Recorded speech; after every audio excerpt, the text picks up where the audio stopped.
It was a chilly evening when Lucy finally left her office. The autumn wind bit at her face as she hurried to her car, eager to get home. She thought about her family, especially her younger brother Jason, who had miraculously started walking again after 3 long years. The memory of his accident still haunted them, but his recovery had brought a glimmer of hope back into their lives. When Lucy arrived home, she was greeted by the comforting aroma of her mother's cooking. Her father sat in his usual chair, reading the evening paper. But it was Jason, standing in the doorway with a wide grin, that warmed her heart the most. "Lucy, look at me." Jason exclaimed, taking a few tentative steps towards her. She rushed to him, hugging him tightly. "I'm so proud of you, Jason. You're doing great."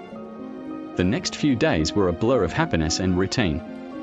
But soon, Lucy noticed something strange.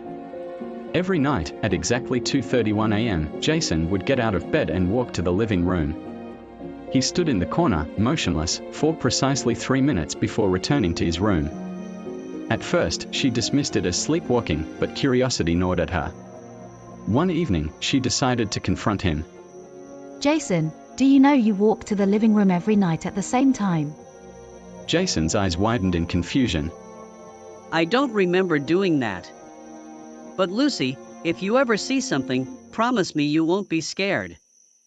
His words sent a chill down her spine, but she nodded, trying to smile. "Okay, Jason." That night, Lucy lay awake, her heart pounding as the clock ticked closer to 2:31 a.m. As if on cue, Jason rose from his bed and shuffled to the living room. Steeling herself, she followed him, her footsteps barely making a sound on the cold floor. In the dim light of the living room, she saw him standing in the corner, his back to her. She hesitated before whispering, "Jason?" He didn't respond. Lucy's breath hitched as she stepped closer. "Jason, what are you doing?" Then she saw it, his legs. They were twisted and bent at unnatural angles, bones protruding where they shouldn't.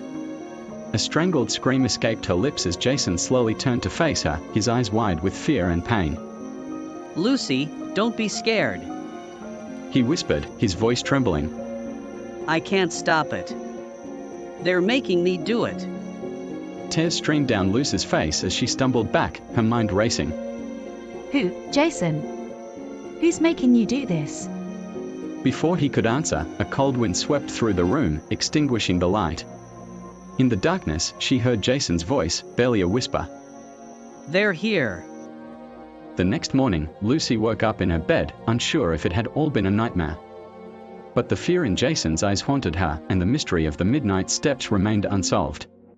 As the days passed, she couldn't shake the feeling that something malevolent lingered in their home, watching and waiting.